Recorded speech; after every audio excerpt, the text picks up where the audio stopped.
Bonjour et merci de nous retrouver pour la foi prise au mot, votre rendez-vous de réflexion et de formation. Cette semaine, je vous propose de redécouvrir un trésor parfois méconnu de l'Église, la liturgie des heures.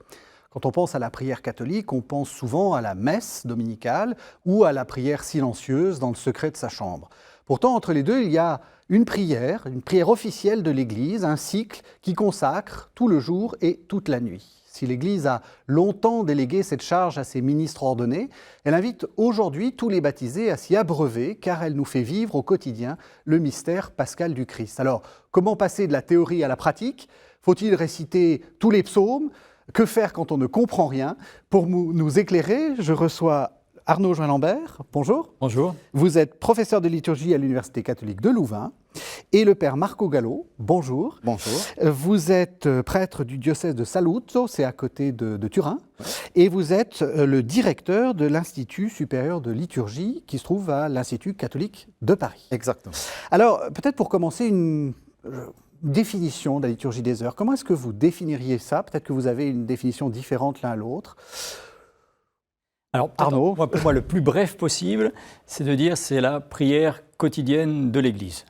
Voilà. Donc, vous êtes d'accord avec mon lancement, c'est tout à fait parfait, officiel. Donc, c'est-à-dire vraiment une prière communautaire. Donc c'est l'Église qui prie. Alors bien sûr, ce sont les chrétiens et les chrétiennes individuellement, mais il y a cette dimension communautaire. Et donc c'est pas leur prière, on va dire subjective. C'est quelque chose qui se reçoit du passé, on va en parler, qui se reçoit de Dieu, disent les théologiens, et qui est autre caractéristique quotidienne. Voilà. Donc c'est vraiment ça comme définition, en essayant de faire au plus simple. Donc, on va juste développer un peu. C'est vrai que souvent, on va rentrer tout de suite dans le débat, souvent on se centre sur la messe en disant c'est ça la prière de l'Église. Vous dites non, il y a toute cette fameuse prière des heures. Alors, de toute façon, la prière de l'Église, elle est très large, mais aussi historiquement, la prière quotidienne, pendant des siècles, c'est la prière des heures. Et la prière hebdomadaire, c'est la messe. Donc après, il y a un retournement qui va se passer, pas dans toutes les églises, d'ailleurs, dans les églises occidentales, c'est cet renversement avec la messe quotidienne, et finalement, la prière des heures qui va devenir les vêpres dominicales. Les plus anciens, peut-être, se rappellent de ces vêpres solennelles du dimanche, avant le concile, juste après, qui aussi ont disparu, d'ailleurs, ces vêpres dominicales, à peu près partout.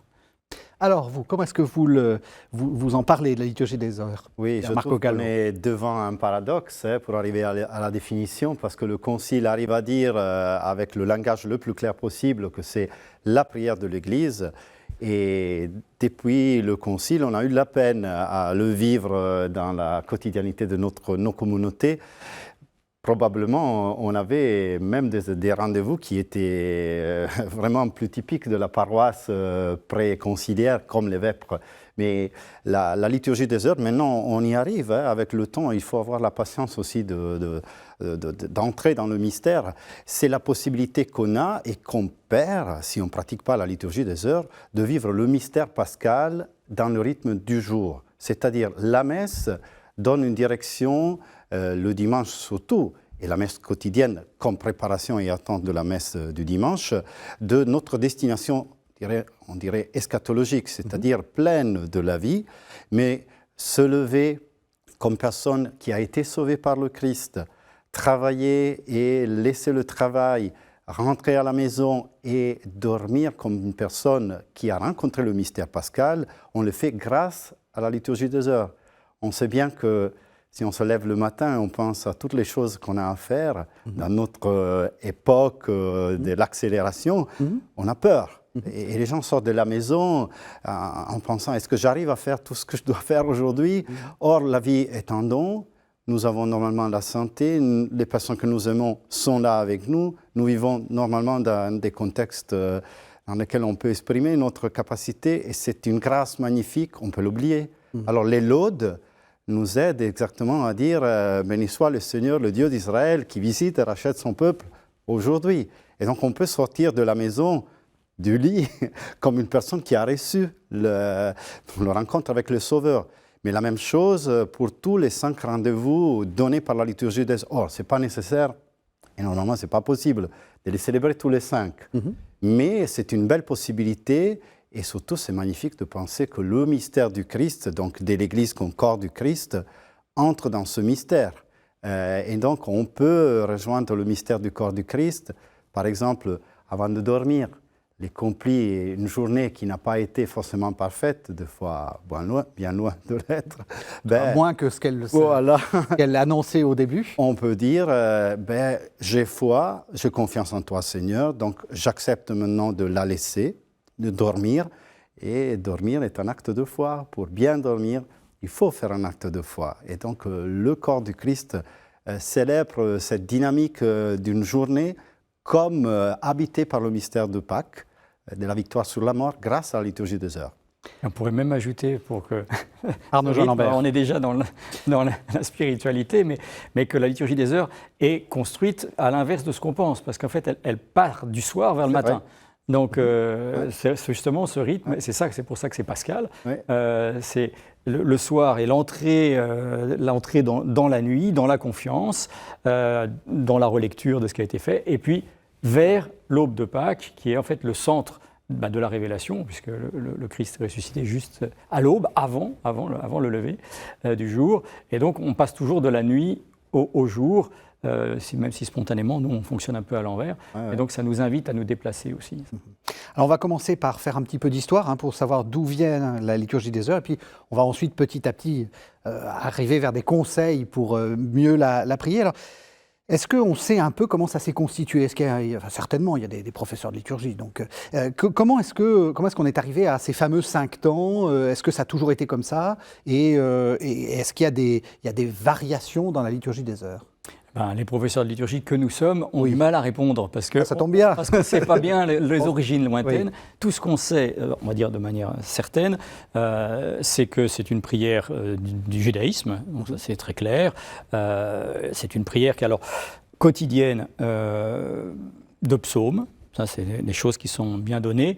3 fois ou 5 fois par jour. Alors le 3 fois, on l'a dans un psaume, le psaume 54, qui nous dit le soir et le matin et à midi, je crie vers le Seigneur. Voilà, donc c'est un témoignage de ces 3. On a les 3, c'est la prière du temple, c'est aussi une des sources. Donc les 2 sacrifice du matin qui avait lieu à la 3e heure, donc à 9 heures, et le sacrifice du soir qui avait lieu à la 9e heure. Donc ça faisait 2 temps, et ailleurs on pouvait prier ces 2 temps, auquel s'ajoute la fameuse 11e heure, qui est celle de la fermeture des portes. Et donc, c'était aussi 3. Et donc, il y a un mixte qui fait qu'il y a ces 2 fois 3 qui deviennent 5, en fait, dans le judaïsme ici déjà. Et puis alors après, on arrivera dans le christianisme où là, il va y avoir une démultiplication. Mais donc, ça veut dire que les premiers chrétiens, Jésus lui-même, donc Jésus prie les psaumes, on le sait, enfin, on a dans les témoignages qu'on a, il est présenté comme priant les psaumes. Et donc, il va forcément, les premiers disciples qui sont juifs et qui prient les psaumes vont continuer à l'imiter, c'est-à-dire à prier les psaumes. Donc on va retrouver cette structure-là. Et dans les structures les plus anciennes, on a les Actes des Apôtres qui placent 3 éléments très importants de la première Église. Un à la 3e, un à la 6e, un à la 9e heure, donc la rencontre avec Corneille, etc. Donc c'est structurellement d'avoir ces prières quotidiennes alors comment elles sont devenues plus tard, là on a un bon siècle de flou, on va dire, au moins, un siècle et demi de flou. Tout ce qu'on sait, c'est que un des textes les plus anciens qui témoigne de l'activité de l'Église, c'est la Didaché, début du IIe siècle, qui dit le chrétien, il prie 3 fois par jour, et il prie 3 fois le Notre Père. Alors, 3 fois le Notre Père. Donc voilà, on est déjà sur le fait que, aussi loin qu'on puisse remonter, les chrétiens prient chaque jour plusieurs fois. Et en tout cas, le matin, le soir. Prière de la nuit, chez saint Paul, on a ces témoignages-là, et donc ça va revenir assez vite, la prière de supplication la nuit. Et donc les lettres de Paul aussi témoignent de ces prières, dans la première Thessaloniciens, la deuxième, de ces prières, soit le matin, soit le soir. Donc ça, c'est, je dirais, vraiment les fondements. Donc il n'y a pas d'église chrétienne sans ces prières quotidiennes faites de psaumes et du Notre Père, qui est la seule prière qu'a donnée le Christ explicitement. Mais par sa vie, il a transmis les psaumes aussi. Et du coup, si on dit que c'est la prière de Jésus, c'est pas juste un coup de pub, si j'ose dire. Il a effectivement prié les psaumes selon cette forme-là.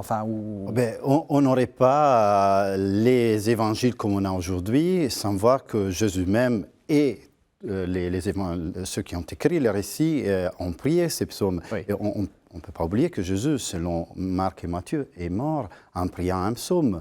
Mon Dieu, pourquoi m'as-tu abandonné? Donc c'est un psaume qui a donné la force au Fils de Dieu d'arriver jusqu'au bout.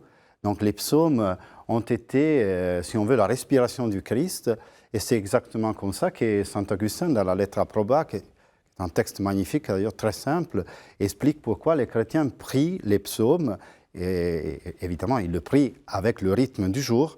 Et là, c'est exactement entrer dans la vie du Christ avec ses propres mots que le Christ même reçoit de la tradition d'Israël. C'est le Fils de Dieu a pris chair, non pas avec seulement la Vierge Marie, mais dans le peuple d'Israël. Et c'est sa prière, sa respiration. Et j'ajoute aussi, quand on dit que la liturgie des fois a des mots incompréhensibles, difficiles, si on enlevait toutes les citations bibliques, surtout des psaumes, des non-textes bibliques, ça ne reste pas beaucoup. Même les expressions un peu compliquées viennent normalement de la Bible et des psaumes. Ça faciliterait le travail des exégètes. Oui, c'est ça. Mais... oui, les allusions aussi, l'atmosphère. Enfin, et pour parler de saint Augustin, c'est pour ça qu'on a tendance à dire que la manière la plus ancienne de l'Église, c'est plutôt ces prières du matin et du soir communautaires. C'est la prière qu'Augustin a connue à Milan, c'est la prière d'Hippone, c'est-à-dire les proches de la cathédrale, enfin du siège de l'évêque, qui se rassemblent le matin et le soir pour chanter les psaumes, et des psaumes, pas beaucoup de psaumes, donc ça c'est assez important, d'après ce qu'on voit des commentaires qu'on a, c'est des psaumes qui sont liés au temps, donc on va prier le psaume 62 le matin, parce que voilà, Dieu, tu es mon Dieu, je te cherche dès l'aube, on ne va pas le prier le soir, l'encens qui monte, on ne va pas le prier le matin, donc, alors, parce qu'il faut penser aussi la structure, c'est l'évêque, c'est les prêtres à l'époque, ou le presbytérium, c'est les prêtres qui habitent avec l'évêque, autour de l'évêque, et qui vont aussi prier, et les fidèles le matin, et forcément le matin tôt, puisqu'on travaille, et on travaille quand il fait jour. Donc on va avoir ces deux, ça c'est vraiment ce qu'on a appelé par la suite, alors c'est les liturgistes qui ont appelé ça comme ça, c'est un peu contesté au niveau de théorie, mais la prière cathédrale, comme forme de prière de l'Église antique, quotidienne. Et donc là, on a une lignée, enfin une continuité par rapport à la pratique juive et à la pratique des premiers chrétiens. Et puis on voit apparaître, alors c'est une autre forme, on ne sait pas bien comment, mais enfin elle est quand même assez bien connue au IVe siècle, avec les premiers moines, ça veut dire moines qui vont partir des cités où certes tout le monde est chrétien, mais où on n'arrive pas à bien prier et la foi s'affadit. Et donc, qu'est-ce qu'ils vont faire? Ils vont prier les psaumes et ils vont mettre en application, et ça, impossible de savoir qui a commencé, le commandement du Christ, priez sans cesse, veillez et priez. Et donc, ils se mettent à la suite du Christ et ils essayent de prier tout le temps. Et comme ce n'est pas possible, mais quand même, ils essayent. Et donc, ils vont recourir aux psautiers et ils vont prier beaucoup de psaumes chaque jour. Et dès il y aura des communautés dans le désert, on va avoir ça. Et il y a une légende, enfin une tradition en tout cas, qui est très belle, qui remonte selon Jean Cassien au premier début du monachisme, qu'on appelle la règle de l'ange, c'est-à-dire une histoire où des moines cherchent à trouver combien de psaumes il faut prier. Et puis ils se disputent parce qu'il y en a qui veulent en prier beaucoup pour prier tout le temps et d'autres qui disent oui mais il faut travailler alors on va prier tout le temps. Et à ce moment-là dans l'assemblée il y a un moine qui se lève et qui commence la prière et donc il fait à la manière des orientaux, donc il fait 12 psaumes, alors 11 psaumes chacun suivi d'une oraison et au 12e il chante un Alléluia et il disparaît. Et donc tous les pères rassemblés comprennent que c'était un ange qui disait, que Dieu disait la prière du soir, il faut 12 psaumes, et ils décident de prier 12 psaumes le soir, 12 psaumes la nuit.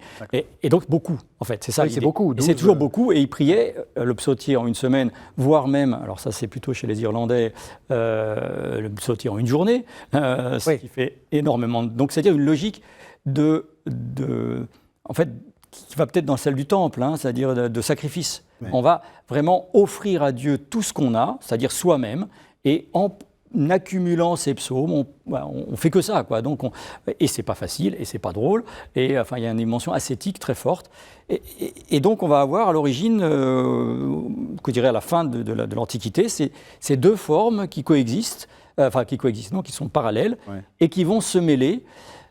Pareil, on ne sait pas très bien comment, c'est-à-dire que les psaumes du matin vont arriver dans la prière des moines, et puis la quantité va arriver dans les autres. Et puis plus tard, quand le clergé va prendre un tour plus monastique, autour du millénaire, eh bien, en fait, ils vont être héritiers de c'est plutôt une prière accumulative, en fait, beaucoup de psaumes, beaucoup d'offices. À ce moment-là, on est à 8 offices au Moyen-Âge. Chez certains religieux, on va jusqu'à 14. Et donc, Chartreux, par exemple. Et donc, voilà, donc on est dans deux tensions, on hérite de tout cela, en fait, aujourd'hui. Oui, on va rassurer le téléspectateur, on ne va pas lui demander de prier 14 offices de 12 psaumes. Mais justement, parce qu'il faut qu'on avance, est-ce qu'on peut dire qu'il y a eu justement une sorte de privatisation par des professionnels, si j'ose dire, de la prière, de cette prière. Et est-ce que vous pouvez nous expliquer ce qui s'est passé avec le Vatican II? Oui, c'est exactement là qu'il faut citer un mot, une parole très importante pour parler de la liturgie des heures, qui est la parole bréviaire. C'est quoi le bréviaire? C'est qu'à un moment donné, l'exemple de la prière des heures devient donc le monde monastique. D'ailleurs, dans la cathédrale, on était plus attentif au mouvement du corps, à des gestes liturgiques, l'encens, la lumière, tandis que dans le monde monastique, on était plus préoccupé de prier beaucoup de psaumes ensemble. Donc, mais c'est plutôt ce modèle-là qui va devenir la référence pour tout le monde.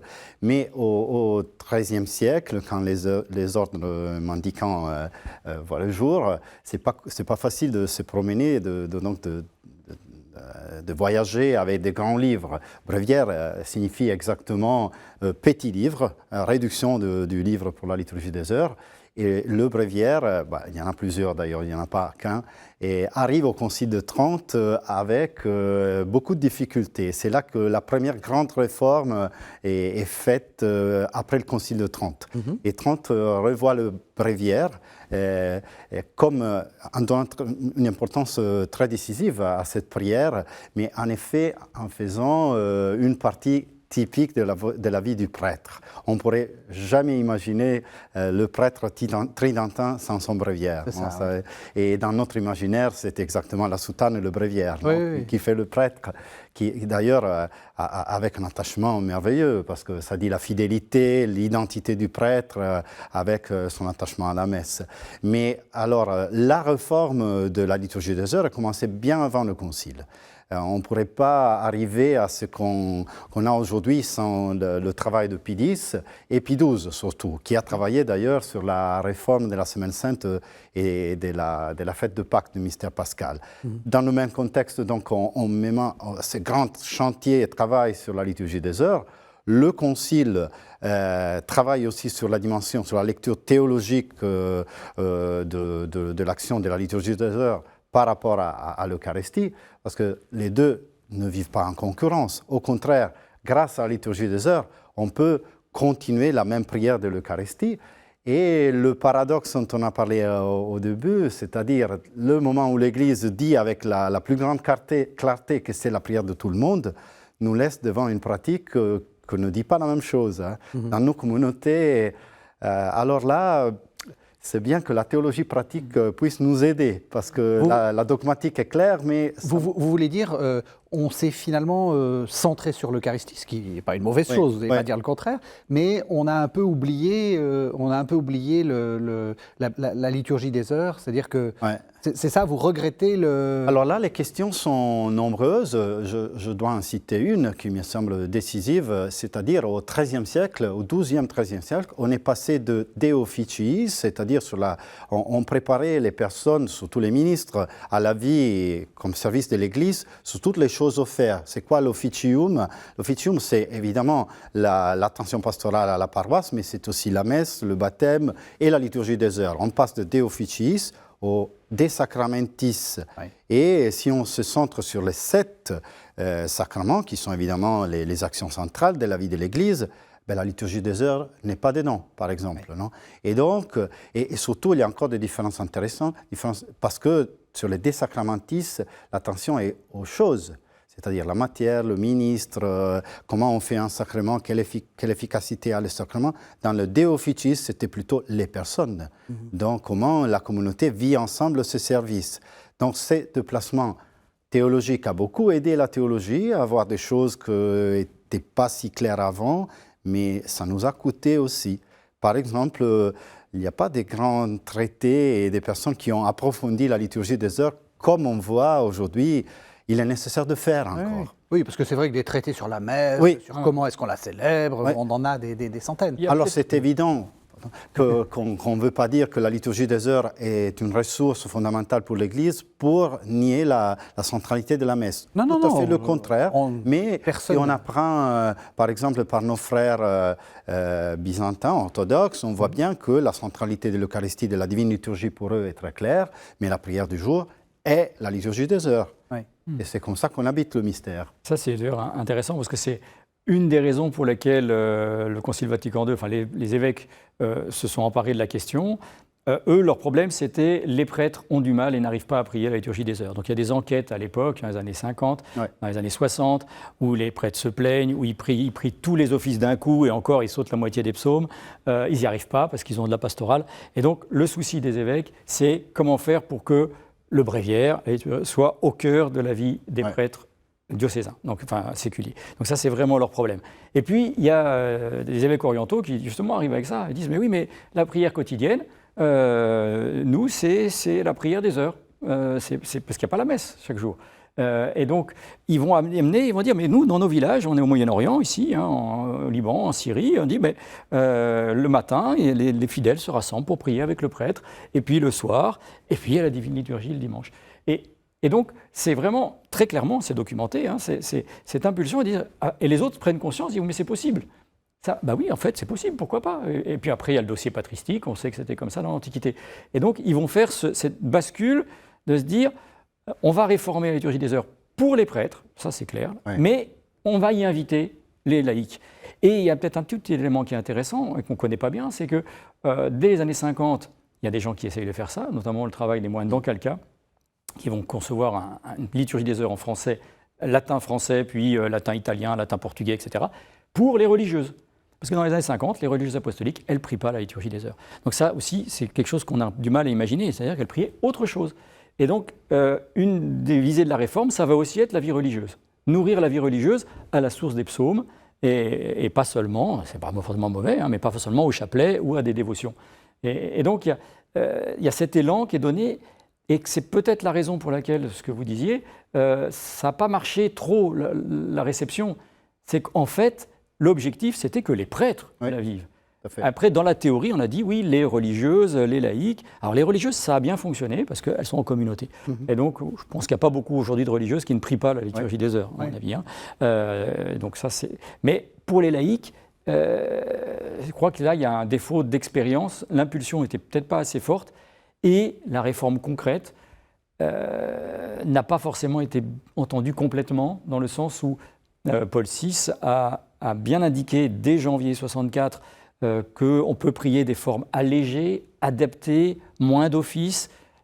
Donc c'était ouvert. Mais l'idée d'une célébration intégrale, c'est-à-dire que, parce que c'était le devoir des prêtres de tout célébrer, et fondamentalement, je pense que beaucoup de prêtres n'ont pas réussi à allier l'impératif de la célébration intégrale avec l'adaptation pastorale ou l'initiation nécessaire, parce que la plupart des laïcs n'avaient pas cette familiarité avec les psaumes, qui est quand même assez compliquée, on en reparlera. On va en parler justement, mais grâce à cette émission, nous allons tout changer. Je vous propose qu'on écoute un premier texte qui est celui justement du Concile et qui nous explique pourquoi il faut prier la liturgie des heures. Donc c'est un texte qui est issu de Sacrosanctum Concilium, ce sont les paragraphes 84 et 85. L'office divin, d'après l'antique tradition chrétienne, est constitué de telle façon que tout le déroulement du jour et de la nuit soit consacré par la louange de Dieu. Lorsque cet admirable cantique de louange est accompli selon la règle par les prêtres ou par d'autres, délégués à cela par l'institution de l'Église, ou par les fidèles priant avec le prêtre selon la forme approuvée, alors c'est vraiment la voix de l'épouse elle-même qui s'adresse à l'époux. Et mieux encore, c'est la prière du Christ que celui-ci, uni à son corps, présente au Père. Par conséquent, tous ceux qui assurent ce service accomplissent l'office de l'Église et, en même temps, participent de l'honneur suprême de l'épouse du Christ, parce qu'en s'acquittant des louanges divines, ils se tiennent devant le trône de Dieu au nom de la Mère Église. Voilà, vous êtes bien sur KTO, la foi prise au mot. Nous sommes en train de parler de la liturgie des heures en compagnie d'Arnaud-Jean Lambert, professeur de liturgie à l'Université catholique de Louvain, et du père Marco Gallo, directeur de l'Institut supérieur de liturgie à l'Institut catholique de Paris. Alors, on a commencé à faire l'historique des heures. Peut-être une première question, c'est pas une première question, ça aurait dû être une première question. On dit les heures, c'est quoi les heures et combien finalement ont pris de foi normalement? Oui, il y en a une qui n'est pas liée à une heure précise, c'est les vigiles, l'office de lecture qui est normalement célébré ou bien la nuit ou le matin très tôt. Bon. Après, les laudes qui accompagnent donc le moment du réveil. Après, la prière du milieu du jour qui peut être célébrée à tierce, sexte ou nonne, c'est-à-dire là où on fait une pause significative dans notre travail. Les vêpres et finalement les complis qui concluent ce cycle de prière des heures. Alors, je sais bien qu'on s'était dit qu'on allait parler des questions concrètes à la fin, mais tout de suite une question concrète. Si, vous avez dit vous-même, on est dans une civilisation très occupée, est-ce que ça vaut si on n'en fait que 3 ou que 2 Et du coup, lesquels choisir? Oui, il y a une très belle expression latine qui dit qu'il faut prier dans la veritas orarum, donc ça n'a pas de sens de prier, par exemple, une prière hors de l'heure de cette prière, mais c'est tellement beau de penser que si je n'ai pas le temps, l'Église est en train de prier, de répondre à l'époux à mon nom, mais j'ai besoin de prier quand je me réveille, les laudes, pour ne pas rater le moment. Et évidemment, dans le temps un peu plein que nous avons dans notre vie aujourd'hui, je comprends bien que c'est compliqué de trouver quelqu'un au moment même de le faire. Mais c'est exactement là qu'on serait initié à un rapport équilibré et chrétien avec le temps. Par exemple, c'est intéressant que dans la prière du milieu du jour, l'Église nous propose de prier toujours le psaume 118, qui est le psaume de la fidélité à la loi. Est-ce que j'ai été fidèle pendant mon travail de ce matin? Si ou non, j'ai l'après-midi encore pour le faire. Donc cette pause prend si vous voulez, le caractère d'une occasion pour me reprendre, pour donner du sens à ma vocation. Et peut-être je n'ai pas le temps de prier tous les jours, toutes les heures qui sont possibles, mais en tant que prêtre, c'est significatif que l'Église ne me demande pas, me conseille de célébrer la messe tous les jours, mais me demande de m'engager de prier toutes les heures, tous les jours, parce que c'est exactement la respiration de l'Église et de la communauté. Et pour les laïcs, je pense que clairement, c'est très difficile, quoi, si on n'est pas consacré à cela avec une vie de famille, une vie professionnelle. C'est le plus important, et c'est là que ça rejoint ce que disait Paul VI, c'est de participer à cette prière-là. Et donc, participer, ça veut dire déjà soi-même, et donc on a des supports pour cela, on a des formats légers pour cela, déjà même publiés, la revue Magnificat est l'exemple type des laudes, des prières du matin et du soir allégées, qui sont la liturgie des heures pleinement, mais pas complètement, pleinement dans leur sens, mais pas complètement dans leur quantité. Et donc ça veut dire que je peux prier tout seul. Et aussi, l'idéal, c'est d'arriver à peut-être une fois par jour ou de temps en temps, d'avoir cette dimension communautaire aussi. Donc, dimension communautaire, ça peut être, c'est pour ça qu'on dit que c'est une prière familiale, en tout cas une prière conjugale, vraiment de couple, si c'est possible. Ça peut être que les complis, ça peut être un psaume, ça peut être dont Lambert Baudouin, qui était un des grands réformateurs de la liturgie, du mouvement liturgique, lui, il disait, finalement, pour les gens normaux, la seule prière, c'est la prière des complis, quoi. Parce qu'en plus, c'est une prière où on est fatigué et les psaumes disent la fatigue. Donc ça va très bien. Et il dit ça, c'est facile. Dans ce que j'entends, c'est un peu trivial comme question, mais c'est important ce que vous avez dit, on s'adapte au temps liturgique. Je veux dire à l'heure liturgique. Je veux dire par là, on ne lit pas à toute allure. Voyez, tout ce qu'on n'a pas lu dans la journée, en se disant je me rattrape. Alors on essaie de prier. C'est vraiment vous savez, parce que c'est ce qu'on dit souvent. Voilà. C'est une très grosse difficulté. C'est-à-dire que ça fait partie, alors moi je peux le dire, lui il ne peut pas, mais ça fait partie des tabous des prêtres, quoi. C'est-à-dire le prêtre est engagé et s'engage publiquement à prier la liturgie des heures de manière intégrale, c'est-à-dire 5 offices chaque jour. Et avant, c'était sous gravi, c'est-à-dire sous péché, quoi, si on ne le fait pas. Et c'était 7 en plus. Et donc, ça mettait, et c'est pour ça qu'il y a eu cette réforme, ça mettait les prêtres dans des situations extrêmement compliquées, intérieures, fidélité, machin. Et donc, le déplacement qu'a voulu la Réforme, qui n'a pas totalement été accompli, mais c'est d'aller vers la prière de l'Église. Oui. Pas simplement le prêtre qui prie au nom de l'Église, ça c'était pour ça qu'il priait, mais de sa communauté, mais avec. Et donc d'avoir aussi, si possible, des temps. Aujourd'hui, quand on connaît un peu les pratiques qui se passent, par exemple, beaucoup plus qu'avant, les prêtres, lorsqu'ils sont plusieurs, ce n'est pas toujours le cas, mais enfin en ville par exemple, ils prient ensemble. Mais ça c'est une nouveauté. Il faut se dire que les prêtres ne priaient pas ensemble, enfin ils priaient chacun dans leur coin. Alors évidemment, en milieu où ils sont tout seuls, c'est avec quelques-uns, c'est de placer une prière des laudes au début de la réunion avec l'équipe de liturgie. Donc c'est vraiment changer un peu la manière de penser, de se dire c'est la prière de l'Église et significativement on peut aussi la prier ensemble. C'est une manière, en tout cas, d'alléger ce qu'on considère dans beaucoup d'études comme vraiment un pinceau, une charge, quoi. Mais il faut ajouter que la liturgie des heures, on la chante, on la lit pas. Oui. Et chanter, c'est tout autre chose, parce que en fait, elle commence avec Dieu vient à mon aide, c'est-à-dire c'est un cri. On a besoin de Dieu. Et lui, il nous répond tout de suite. Et chanter, on sait bien que célébrer tout seul, c'est tout autre chose. Des fois, ce n'est pas possible. Ce n'est pas la même activité.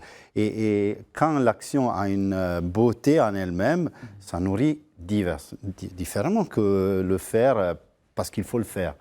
Et quand on fait des choses parce qu'il faut les faire, il y a une résistance qui monte en nous, même dans les prêtres. Je pense qu'on a encore à travailler sur l'initiation à la liturgie, à son rythme pour les ministres aussi. Alors, vous avez un peu commencé à répondre. Pourquoi prier? Vous avez déjà parlé de la sanctification du temps. Vous avez dit qu'il y a un lien avec l'Eucharistie. Il y a quelque chose, enfin, il ne faut pas les opposer, en fait. Alors, en fait, oui, clairement, c'est surtout Don Marco qui l'a dit. Mais je peux abonder, c'est-à-dire que c'est vraiment complémentaire. Moi, je pense que la liturgie des heures, historiquement aussi, dans la spiritualité, elle est ordonnée à l'Eucharistie. Oui. C'est-à-dire ordonnée au sens orienté vers. Elle va vers l'Eucharistie. Et donc, elle est préparation, elle est approfondissement de foi, elle est ce quotidien. Et l'Eucharistie, dans sa forme, en tout cas dominicale, c'est vraiment la manifestation la plus plénière de la communion avec Dieu et avec nos frères et sœurs dans la foi. Et donc, il y a quelque chose qui prépare, qui nourrit. Et alors, concrètement, tout simplement, la liturgie des heures, elle est aussi adaptée au temps liturgique. C'est-à-dire que les psaumes sont toujours les mêmes, mais il y a des antiennes qui ne sont pas les mêmes en carême, dans l'Avent, dans le temps pascal. Il y a des hymnes. Alors ça, c'est vraiment une... Et pour la liturgie des heures en français, c'est un très grand patrimoine qui est en train d'être retravaillé là, par les services de la traduction, de la composition des livres liturgiques en français. Et donc ces hymnes, elles nous placent aussi dans une dynamique. Donc c'est à la fois toujours les mêmes psaumes, mais qui sont colorés différemment. Et cette couleur, c'est celle de l'Eucharistie, en fait. Parce que l'Eucharistie elle-même, par les textes, après les rites, va être... Donc il y a un lien entre Eucharistie. Si on pense aux grandes fêtes, aux grands mystères de la foi, je pense en particulier au Triduum pascal, et on ne prie pas la liturgie des heures, vraiment on n'habite pas le mystère. Par exemple, le samedi matin, quand on célèbre la descente aux enfers du Christ, c'est que la liturgie des heures qui nous fait entrer dans ce mystère. On attend de la grande nuit de Pâques, mais vraiment, c'est les deux qui parlent, qui donnent le rythme du mystère. Donc, rapport à l'Eucharistie, et vous avez dit, je ne sais plus d'ailleurs qui l'a dit, on s'associe à la prière de l'Église. Si, c'est vous qui avez dit, quand je ne prie pas, je sais que d'autres prient pour moi. Ça, c'est essentiel. Ça. Mais c'est Augustin, dans ce texte merveilleux, qui nous donne une lecture très forte de qu'est-ce que l'Église. L'Église est le corps du Christ. Et donc, comme le Christ a prié les psaumes, son épouse, l'Église que nous sommes, a appris le même langage du Christ. Et donc, vous voyez, c'est une lecture très belle de qu'est-ce que l'Église. L'Église est celle qui répond à l'appel d'amour du Christ. Et donc, prie avec les mêmes... Des fois, les amoureux parlent de la même façon. Et l'Église essaye d'apprendre son langage, le fait passer peut-être de son époux, parce que nous aimons le Christ. Donc, le mystère de l'Église, si on peut dire, c'est donc ce grand peuple qui prie dans toutes les langues du monde, avec ce rythme et les paroles du Christ. Très concrètement, à chaque moment, Oui, il y a quelqu'un. La prière des heures est priée dans le monde, enfin, je veux dire, par des milliers de personnes. Oui, c'est ça. Merci le décalage horaire. Voilà. Ouais, Et, non, mais c'est ça. Oui, mais c'est peut-être aussi intéressant. Si on a dans une cosmologie, on ne sait pas pourquoi Dieu a créé la Terre comme elle est créée, enfin, comment elle arrive là. Je veux dire, de fait, en même temps, il y a cette communion. On peut se projeter, en tout cas, se dire, voilà, je ne suis jamais seul. Et pour tous les offices que je prie, et si je me réveille dans une insomnie au milieu de la nuit, il y a des gens qui vont prier les laudes à ce moment-là et d'autres qui vont prier, etc. Oui. Enfin, et il y a les moines, mais il n'y a pas que les moines. Donc, ça, c'est vraiment l'Église. Alors, il y avait un titre fameux, c'était l'Église en prière. Donc, dans le grand ouvrage de réforme de la liturgie, enfin de réflexion sur la liturgie, c'était l'Église en prière par Martimor. C'est vraiment ça. La liturgie des heures, c'est l'Église en prière. Tout le temps. En fait, tout le temps.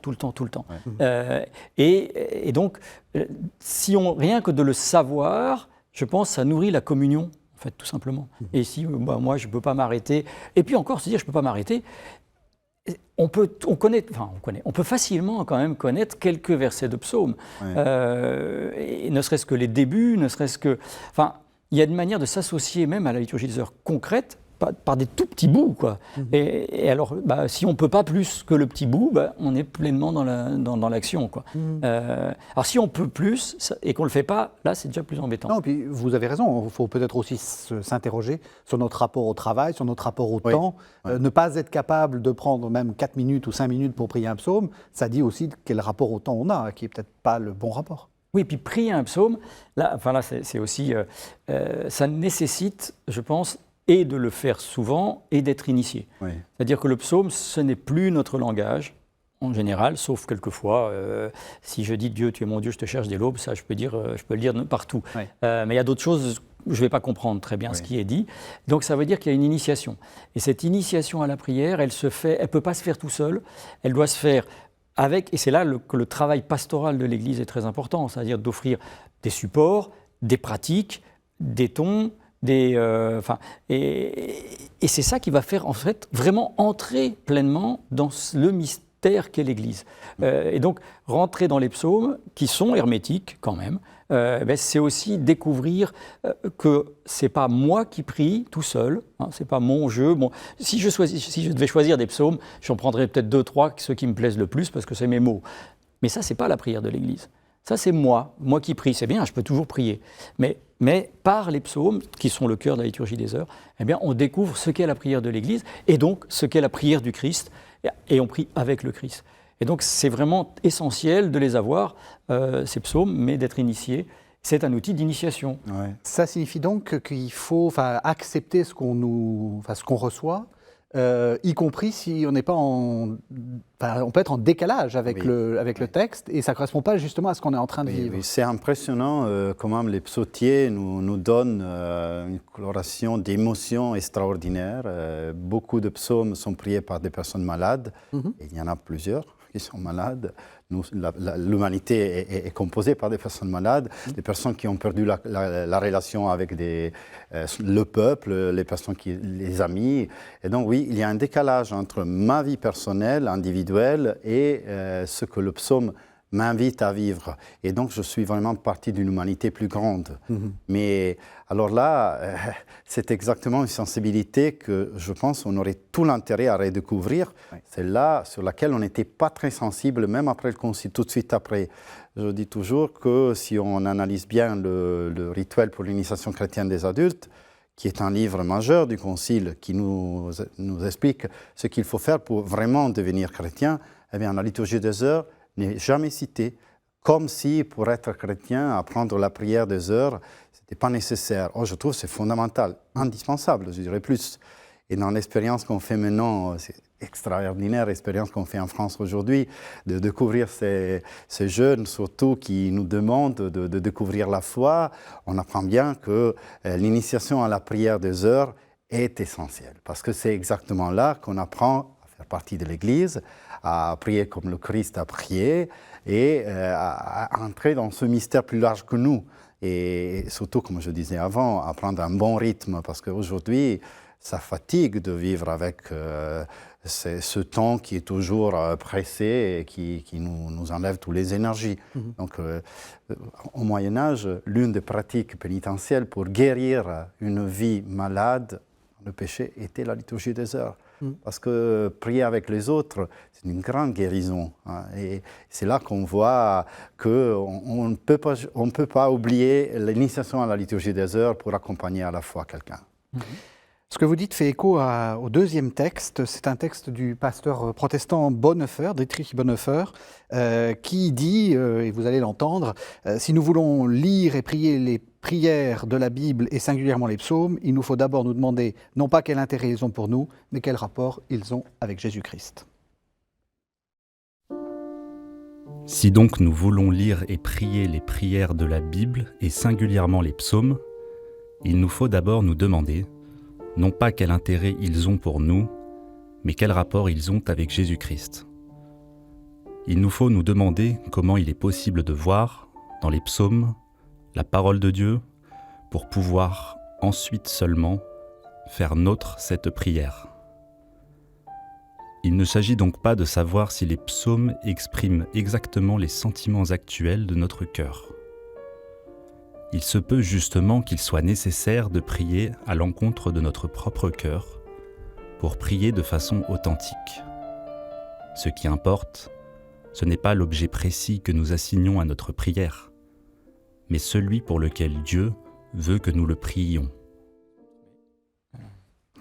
Voilà, vous êtes bien sur KTO, nous sommes dans la foi prise au mot et nous parlons de la liturgie des heures en compagnie d'Arnaud-Jean Lambert, professeur de liturgie à l'Université catholique de Louvain, et du père Marco Gallo, directeur de l'Institut supérieur de liturgie. Alors c'est un texte magnifique qui dit qu'il faut se désapproprier le texte, et essayer justement de voir, comme vous disiez, le côté, c'est l'Église qui prie. En fait, c'est vraiment, c'est très beau. Alors, ça fait partie, Bonhoeffer faisait partie aussi de ce mouvement luthérien de retour à la prière des heures. Il faisait vivre ces communautés. Mais c'est pas désapproprier, c'est aussi décentrer, tout simplement. Oui. Ça veut dire que c'est prendre la conscience que ces mots-là sont partie de la Bible, en fait. Donc, ça fait partie des dodés révélés, quoi, finalement. Et ce mystère, pourquoi ces textes, on les a mis dans la Bible? C'est-à-dire que Dieu nous les donne. Et c'est cela que nous pouvons utiliser de manière privilégiée pour le prier. Aussi parce que le Christ l'a fait. Et donc, c'est, je dirais, parallèle avec une prière qui va être celle de l'oraison, avec d'autres modes de prière, mais qui est privilégiée parce qu'elle nous invite à grandir finalement, à ne pas nous centrer sur notre petite subjectivité, ce que je ressens, mais à aller au-delà de cela. Ça nie pas les émotions parce qu'elles sont très présente, comme vous disiez tout à l'heure, mais c'est aussi peut-être, si je suis dans la joie, prier la souffrance des autres ou l'inverse, c'est aussi une manière d'élargir, de s'élargir petit à petit aux dimensions du monde. Il y a une très belle et grande surprise qu'on pourrait même citer, c'est que la liturgie des heures est une occasion œcuménique de prière commune.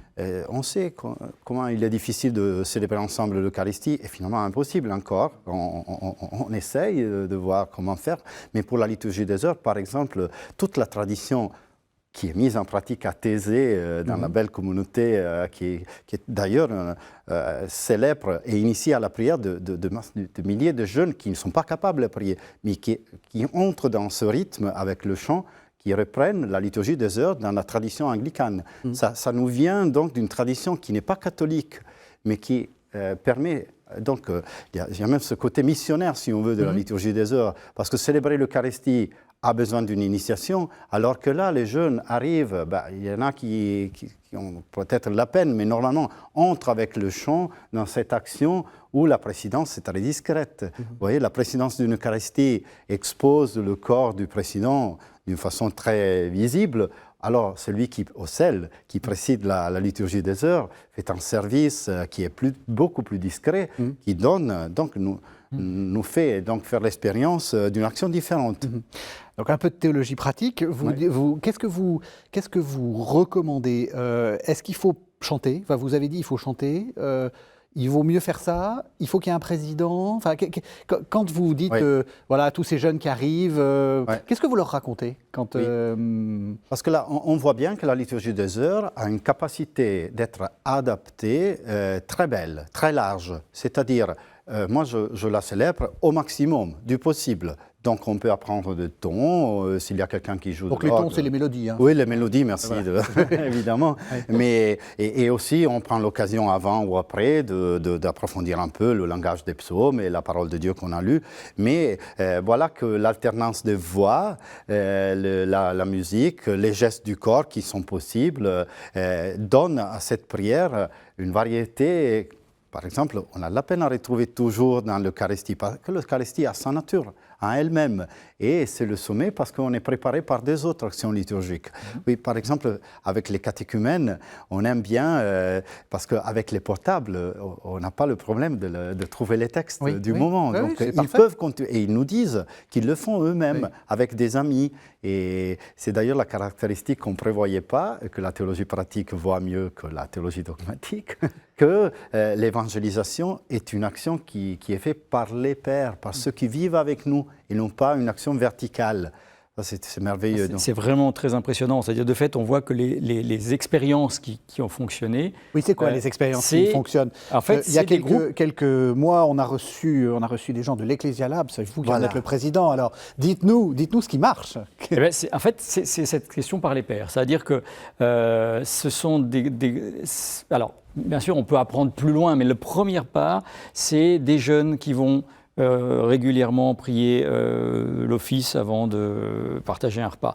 Ça va être une colocation de jeunes professionnels. Ça va être des catéchumènes. Ça va être, en fait, c'est plus ou moins par son semblable, c'est-à-dire sa proximité. Et c'est ça qui diffuse. Les autres facteurs qui ont été essentiels, quand même, il faut toujours le mentionner quand on l'oublie, même si c'est de la préhistoire, mais c'est quand même la crise de la Covid. Voilà, 2020, début 2020. Il y a énormément, en tout cas les quelques études, moi j'en ai mené une, mais il y en a eu d'autres dans d'autres pays, ont montré que des catholiques, d'autres chrétiens et des personnes ont découvert la prière des heures. Parce que d'abord, ils avaient du temps, ils avaient des médias. Donc voilà, il y avait KTO qui diffusait l'office matin et soir. Certainement. Il y avait les radios. On peut s'associer à la prière par KTO. Mais non, mais tout à fait. Oui. Et d'ailleurs, c'est un lieu d'initiation, très clairement, pour découvrir. Voilà, on avait à l'époque, c'était la Fraternité monastique de Jérusalem. Après, c'est d'autres. Donc ça, ces médias, c'est vraiment un lieu de découverte. Et du coup, je vais à un moment moi-même essayer des choses. Alors peut-être plus simplement, mais je vais être invité. Et donc, par petits groupes, proximité, c'est aussi une prière qui est très flexible. Là où il y a quand même une chose qui est intéressante, il faut quand même le dire, il faut que je ne sois une fois pas d'accord avec Don Marco, c'est le smartphone, c'est génial. Ouais. Parce que, génial, mais. Donc c'est génial parce que, évidemment, maintenant, il y a une réunion pastorale, il y a une réunion, il y a un groupe, personne ne peut dire, mais on va prier quoi? À peu près tout le monde en a un dans la poche, et donc on a l'application. Voilà. Mais comme me disait un prêtre du diocèse de Versailles qui est très très engagé dans ses paroisses rurales et sur la mise en œuvre de la liturgie des heures, il dit ouais, mais l'application c'est comme Waze ou comme Google Maps, c'est-à-dire qu'on a le résultat, on suit aveuglément, mais on ne comprend pas la route par laquelle on passe. Oui. Et donc il dit ça doit être complémentaire, ça ne suffit pas, il faut être quand même initié. Il faut quand même avoir quelqu'un un jour qui dit mais pourquoi est-ce qu'on fait ce parcours-là? Pourquoi est-ce qu'aujourd'hui, si on est dans les détails de structure, on commence par l'hymne, alors que pendant des siècles, l'hymne, elle était plus loin. Oui. On commence par l'hymne parce que c'est vraiment d'abord l'unité, faire la communauté, donc c'est un signe de communauté, et parce que c'est ça qui va donner la couleur de toute la suite. Et auparavant, c'était une autre logique. Donc, il faut que quelqu'un l'ait dit une fois qu'on l'a entendu une fois, ça va. Mais mon application, elle ne me le dit pas. Donc, il faut compléter ces outils assez extraordinaires par de l'initiation, donc par de la relecture, comme vous avez dit. Bon, on prend le temps après de parler d'un psaume ou du texte qui a été lu. Oui. Voilà. Mais alors, on arrive à la fin de l'émission, mais une dernière question. Est-ce que la paroisse, parce que ce qui est bien, c'est que vous dites on peut faire ça hors de sa paroisse, on prend ceux qui sont accolés. Est-ce que la paroisse peut être aussi un lieu d'encouragement à la liturgie des heures? Oui, je trouve que, d'ailleurs, c'est une ressource extraordinaire qui n'est pas liée au nombre de prêtres disponibles. C'est vraiment l'action qui mériterait d'être encore encouragée pour donner à la paroisse sa voix, et même dans les grandes villes. Il y a un texte extraordinaire de Joseph Ratzinger qui s'appelle, et traduit en français, La célébration de la foi. En allemand, dit mieux encore. Pour donc entrer dans le fait qu'on a besoin de cette prière, il faut se rappeler qu'est-ce que cela veut dire fêter quelque chose. Qu'est-ce que la fête? Ratzinger dit une chose très simple mais forte.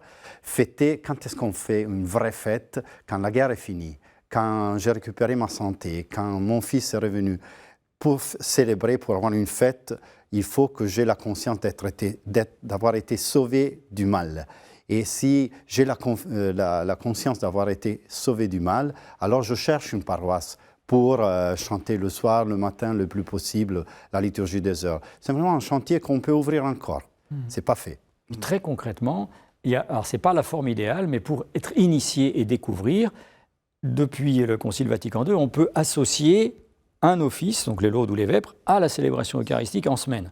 Alors c'est un peu du bricolage, donc les liturgistes ils n'aiment pas le bricolage, mais c'est super pour initier, parce que ça veut dire qu'on va avoir, à la place de la liturgie pénitentielle, on va avoir les 3 psaumes par exemple, des laudes ou des vêpres. Et donc c'est une manière aussi d'entrer dans ce langage-là de la prière, ou de le découvrir. Peut-être qu'il faut simplement commencer par ça, et c'est très simple, il suffit de le vouloir et de le faire. Ça rallonge juste la messe d'un quart d'heure. Bon, voilà. Un quart d'heure. Qu'est-ce que c'est qu'un quart d'heure? Appel aux bonnes volontés. Alors, pour aller plus loin, Arnaud Jean Lambert, vous avez fait publier aux éditions du Cerf, Célébrer la liturgie des heures, c'est possible. Vous avez 20 secondes pour nous dire de quoi il s'agit. Il s'agit simplement de tout ce qu'on vient de dire. Ah bah parfait. Et un peu plus, avec aussi des récits d'expérience. Et peut-être une chose qui est très intéressante, c'est dans un courrier des lecteurs, suite à une recension dans la Croix, il y a plein de gens qui ont raconté, c'est en ligne, qui ont raconté leur pratique.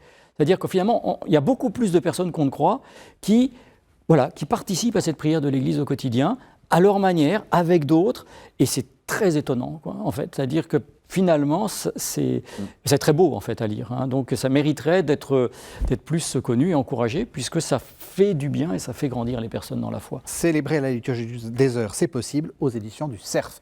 Merci beaucoup à tous les deux. Merci de nous avoir suivis. Vous savez que vous pouvez retrouver cette émission sur le site internet de la chaîne, www.ktotv.com, mais également sur les plateformes de téléchargement et sur l'appli radio KTO. On se retrouve la semaine prochaine.